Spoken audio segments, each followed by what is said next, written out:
Sebelum bangsa Eropa datang ke Amerika pada abad ke-15, terdapat burung yang dihormati oleh penduduk asli Amerika, yaitu Great Auk dengan nama Latin Penguinus impenis. Mereka memuja burung ini dalam ritual, meskipun terkadang mereka juga memburu dan memakan dagingnya. Pada masa itu, populasi Great Auk masih stabil. Namun, pada abad ke-19, perburuan oleh manusia mengancam kepunahan spesies ini. Manusia memburu burung ini, diambil daging dan bulunya yang digunakan untuk membuat pakaian dan bantal. Inilah kisah kepunahan Great Auk. Great Auk adalah burung berbulu hitam putih yang tidak bisa terbang, namun lihai dalam berenang. Walaupun memiliki ciri fisik seperti penguin, Great Auk sebenarnya termasuk dalam keluarga Alcidae ordo Charatriformes bersama burung laut lainnya seperti mandara laut, auklet, dan beo laut. Sementara itu, penguin termasuk dalam keluarga Sphenicidae Spheniciformes. Great Auk memiliki panjang sekitar 75 cm dengan kaki pendek berselaput dan sayap yang digunakan untuk berenang. Sayapnya panjangnya kurang dari 15 cm dan terdapat bintik putih besar di dekat mata, mirip dengan paus orca. Berat rata-rata Great Auk adalah 5 kg. Great Auk tersebar secara luas di pesisir Atlantik di Eropa Barat, Amerika Utara, dan negara-negara Nordik. Selama musim kawin, dari akhir musim semi hingga awal musim panas, mereka berkumpul di pulau berbatu seperti Kepulauan Faroe, Islandia, dan Pulau Wung di lepas pantai Newfoundland. Mereka bersarang secara kolonial di tepi-tepi tebing atau celah-celah batu. Great Auk termasuk hewan monogami, yaitu setia pada satu pasangan hingga mati. Burung ini hanya bertelur 1 kali per musim kawin. Great Auk bergantian mengerami telur sampai menetas. Waktu rata-rata mengerami telur adalah 44 hari.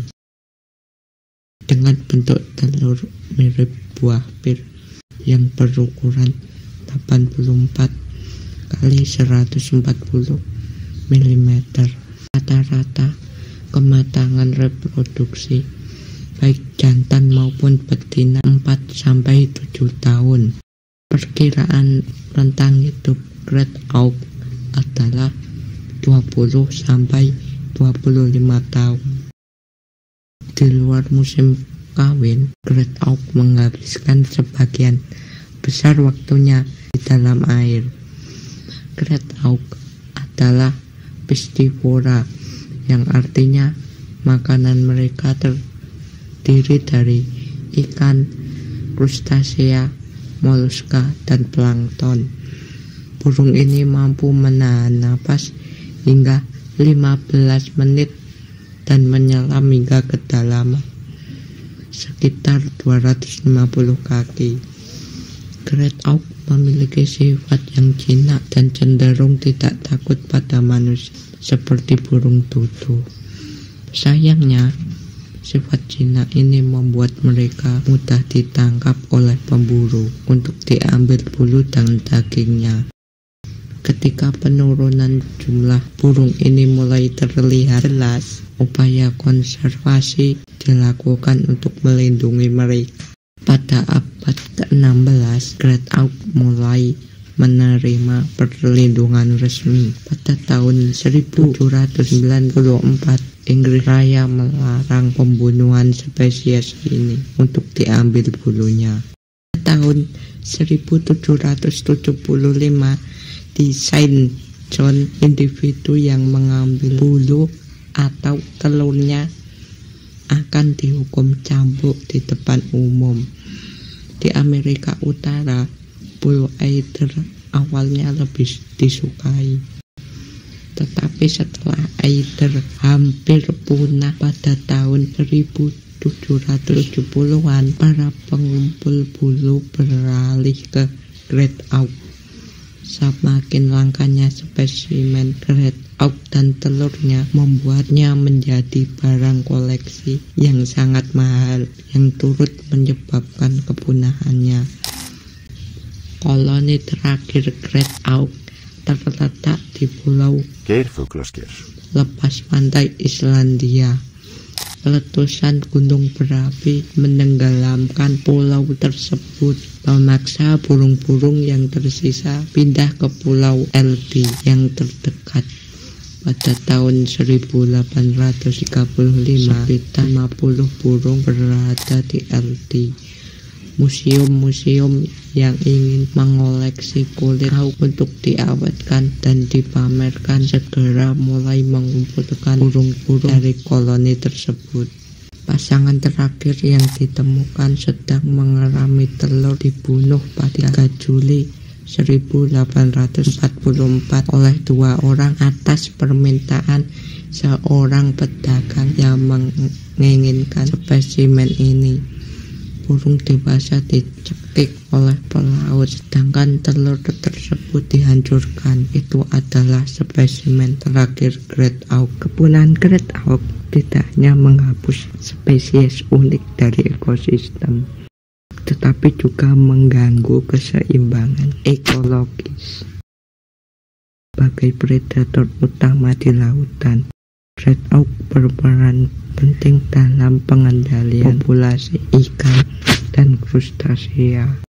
Kehilangan spesies ini dapat mempengaruhi rantai makanan dan keseimbangan ekosistem maritim, yang mungkin menyebabkan pertumbuhan populasi beberapa spesies dan penurunan spesies lain yang bergantung pada predator ini.